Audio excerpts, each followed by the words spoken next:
Hello friends, welcome to Preetha சமையல். இன்றைக்கி பிரீத்தா சமையலில் எப்பயுமே ஹெல்த்தி தாங்க.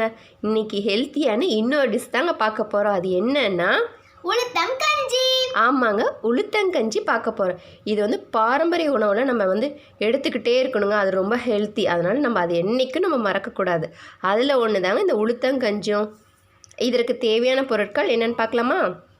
உளுத்தம் பருப்பு அரை கப், பச்சரிசி அரை கப். இது ரெண்டையும் தனித்தனியாக நான் ½ அன் ஹவர் ஊற வச்சுருக்கேங்க. 2 ஏலக்காய், சர்க்கரை டேஸ்ட்டுக்கு ஏற்ற மாதிரி நம்ம எடுத்துக்கலாம். இதுக்கு பதிலாக நீங்கள் சர்க்கரைக்கு பதிலாக வெல்லம் எடுத்துக்கலாம், நாட்டு சர்க்கரை எடுத்துக்கலாம். அது இன்னும் ஹெல்த்திங்க. தேங்காய் துருவல் தேவையான அளவுக்கு உங்களுக்கு எவ்வளோ வேணுமோ எடுத்துக்கலாங்க. சால்ட்டும் டேஸ்ட்டுக்கு தகுந்த மாதிரி நம்ம ஆட் பண்ணிக்கலாம். அதே போல் காய்ச்சின பால் 1 கப் நான் எடுத்திருக்கேன். உளுந்து தனியாக, பச்சரிசி தனித்தனியாக அரைச்சிக்கணும். ஃபஸ்ட்டு உளுந்து அரைச்சிக்கலாம், அடுத்தது பச்சரிசி அரைச்சிக்கலாம். ஸ்டவ் பற்ற வச்சுக்கிறேங்க.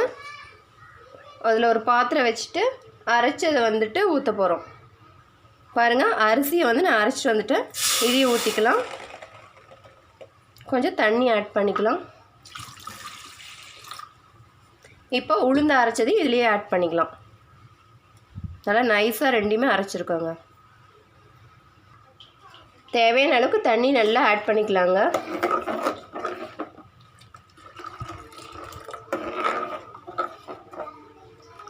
இப்போ இது கைவிடாத நீங்கள் மிக்ஸ் பண்ணிக்கிட்டே இருக்கணும்.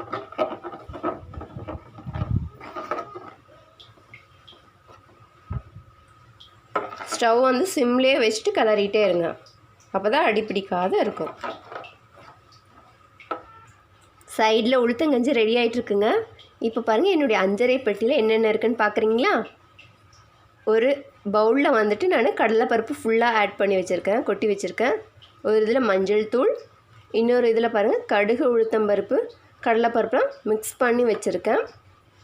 இதில் மிளகு ஆட் பண்ணியிருக்கேன். ஒரு இதில் ஜீரகம், ஒரு இதில் வெந்தயம். அப்புறம் சென்டரில் பார்த்தீங்கன்னா சோம்பு, பட்டை, லவங்கம், ஏலக்காய், இது எல்லாமே ஒரே இதில் போட்டுருக்கு. டக்குன்னு நம்ம சமையல் செய்கிற ஸ்டவ்க்கு பக்கக்கிட்ட வச்சுருக்கேங்க, ஸ்டாண்டில் வச்சுருக்கேன். நான் இது டக்குன்னு எடுத்து தாளிக்கும் போது நான் எப்பயுமே சாம்பார் தாளிக்கும் போது கடுகு, உளுத்தம்பருப்பு ஆட் பண்ணிவிட்டு வெந்தயம், ஜீரகமும் ஆட் பண்ணுவேன். வெறும் பருப்பு குழம்பா இருந்தால் பெப்பரும் கொஞ்சம் மிளகு, அதாவது மிளகும் ஆட் பண்ணி நான் தாளிப்பேங்க. பாருங்கள், என்னுடைய அஞ்சரை பெட்டி இதுதான். இதுக்கு சரி, இப்போ வாங்க உளுத்தங்கஞ்சி எப்படி இருக்குன்னு பார்க்கலாம். பாருங்கள், ஓரளவுக்கு திக்காயிட்டே இருக்குது பாருங்கள். இன்னும் கைவிடாத கிளறிட்டே இருக்கணும். நல்லா கொஞ்சம் திக்காகட்டுங்க. நல்லா ஒரு 10 மினிட்ஸ்க்கு மேலேயே ஆகும் இது திக்காகிறதுக்கு. பாருங்கள், திக்காயிடுச்சு. இந்த ஸ்டேஜில் தேவையான அளவுக்கு சர்க்கரை ஆட் பண்ணிக்கலாம்.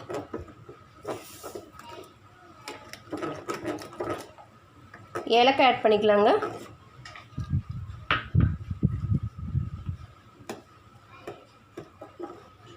பால் ஆட் பண்ணிக்கலாம். தேவையான அளவுக்கு நீங்கள் ஆட் பண்ணிக்கலாம். சால்ட் நல்லா மிக்ஸ் பண்ணி விடலாம்.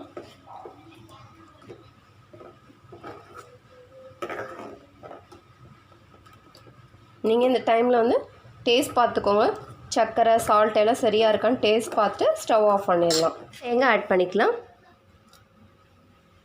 நல்லா மிக்ஸ் பண்ணி விட்டுட்டு இப்போ ஒரு சர்விங் பவுலுக்கு மாற்றிடலாம். பாருங்கள், ஹெல்த்தியான உளுத்தங்கஞ்சி ரெடி ஆயிடுச்சு. நாங்கள் ஒரு கப்புக்கு மாற்றிருக்கோம். இது எப்படி இருக்குன்னு டேஸ்ட் பார்க்கலாமாங்க?